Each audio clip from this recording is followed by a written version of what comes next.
Shalom and Brocha. Let's learn some Sefas Emes together. Parsha Shelach starts that the Sefas Emes begins by echoing words of the Parsha's first Medrash Rabbah. Nothing in this world is as beloved chaviv to Kaviyuchel to Hashem as Sheluchai Mitzvah. People who are sent on a mission to do a mitzvah, who give their all in order to accomplish their mission. That's the first message. Again, nothing in this world is more beloved to Hashem than Sheluchai Mitzvah. Fine. Continuing in this vein, Sefas Emes quotes something that he brings down from his Zayda, the Chadish Arim, and he says that the Zayda would often say that in fact, each one of us can fill the beloved role of being a Shliach Mitzvah. All we have to do is to view ourselves as having been sent to this world with the express purpose of carrying out the Ratzon HaBoreh, to do the will of Hashem. If we keep this in our mind, if we're focused on this, and if we conduct ourselves accordingly, then we become Shliach Mitzvah. Being a Shliach Mitzvah means viewing oneself and living one's life as a Shliach, as an agent for Hashem's Ratzon, Hashem's will. Now, note that the Chiddush Arim understood the Mishnah of us, Im ein ani li mili, which is in English, if I am not for myself, who will I be for? In the same perspective, that if you understand yourself to be a Shliach Mitzvah, that's what you're here for the Ratzon HaBoreh, right? Then you understand why you're here. So in his Maimah on Parshas B'chu Koisai, the Sefas Emes returns to this subject. This is something that the Sefas Emes and the Chadish Rebbe and all the Polish Rebbes talk about this. I see it in the Piasetzner Rebbe's Svurim also. He quotes his grandfather saying, every person is created to do a tikkun, a task that improves the world, for which he is uniquely qualified, and which only he could do. In other words, we are here for something that no one else could do. And if we fulfill that tikkun, we were doing a Shliach Mitzvah. Thus, in effect, every one of us is a potential Shliach Mitzvah, because every one of us is here to fulfill our tikkun. Further, the implication is clear. If a person never leaves this world without having achieved his tikkun, his mission, his life has been a failure. It's been a waste of space. What can we do? Can't sugarcoat it. So the Sefas Emes proceeds to explain the concept of Sheluchei Mitzvah, right? Agents of Hashem's Ratzon, in the context of this week's Parsha, Parsha Shelach. The Parsha begins with Hashem commanding to send Maraglin spies to recontour, to check out Eretz Yisrael. So one might suppose that the spies who were sent had the status of beloved Sheluchai Mitzvah.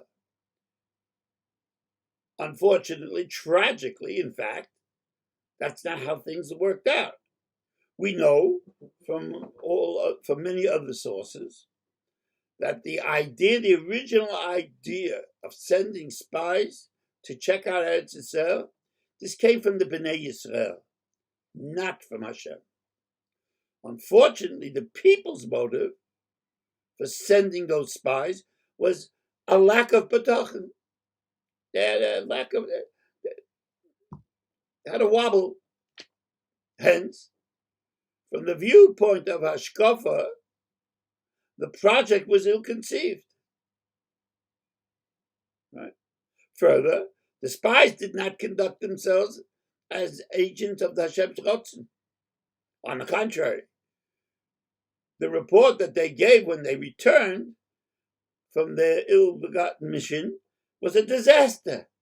Hence, the Sefas Emes tells us the Medrash is addressing an implicit question. Which Medrash? Just to remind you, the beginning of the Parsha, that there was a Medrash that said that nothing is greater than being a Shaluch mitzvah, right? So, if sending the spies was wrong, right, how is the conceptual framework of Shaluchai mitzvah relevant to this case? It had nothing. They weren't Shlichai mitzvah. So why is the Medrash start about the greatness of being a Shlich mitzvah? So Sefas Emes explains that indeed the project started. It was a bad idea. But once Kaviyuchal Hashem went along with it and issued a command to send the spies, the situation was transformed. Bnei Yisrael could have saved the day and themselves if they had changed their mindset, rejecting their own initial ill-conceived motives for going and being spies, and adopting instead the motive that was desired by Hashem.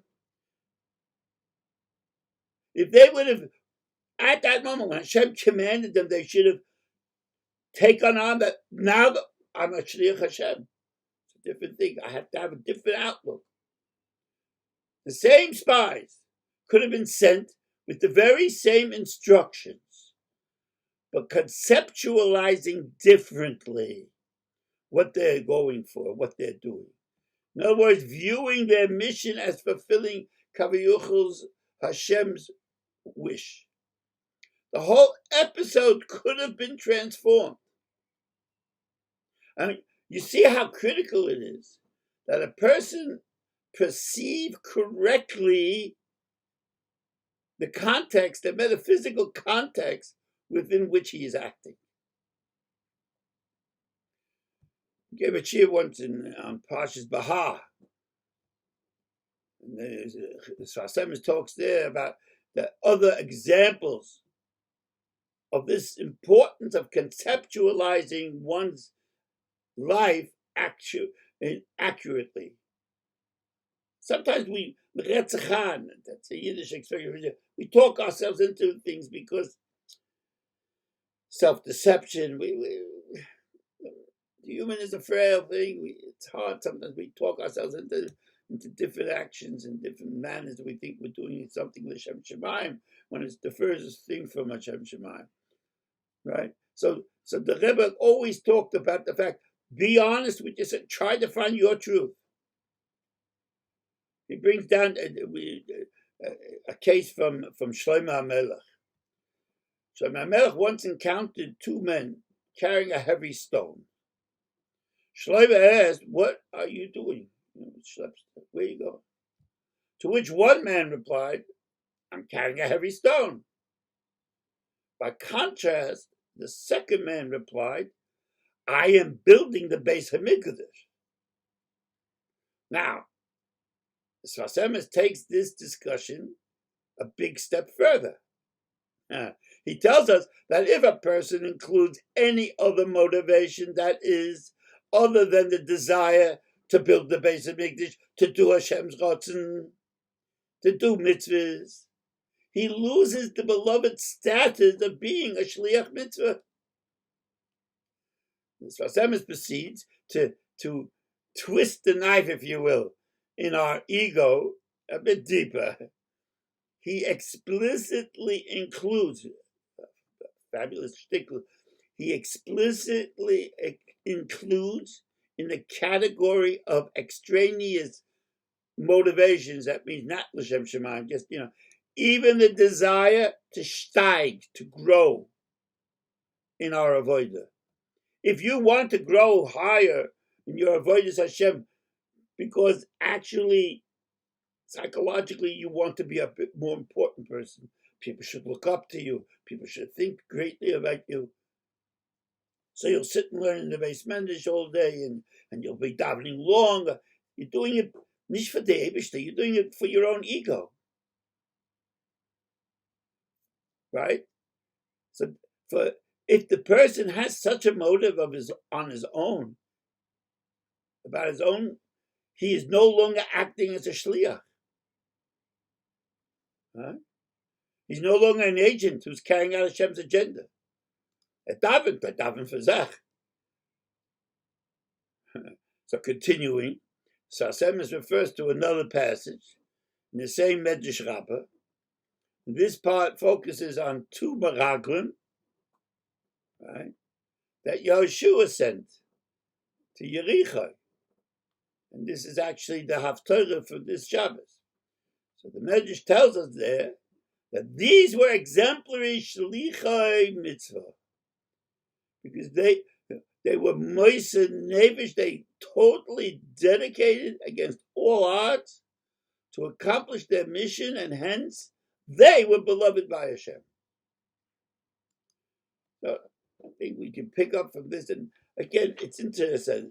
Any person who wants to understand the root of Polish Hasidus, understand this is something that's talked about in different scenarios by all the Hasidic Rebbes, that we have to be dedicated to get rid of the extraneous and get away from the arrogance which we carry within ourselves, and learn to focus on what's real, which is to do the Ratzon HaBoy.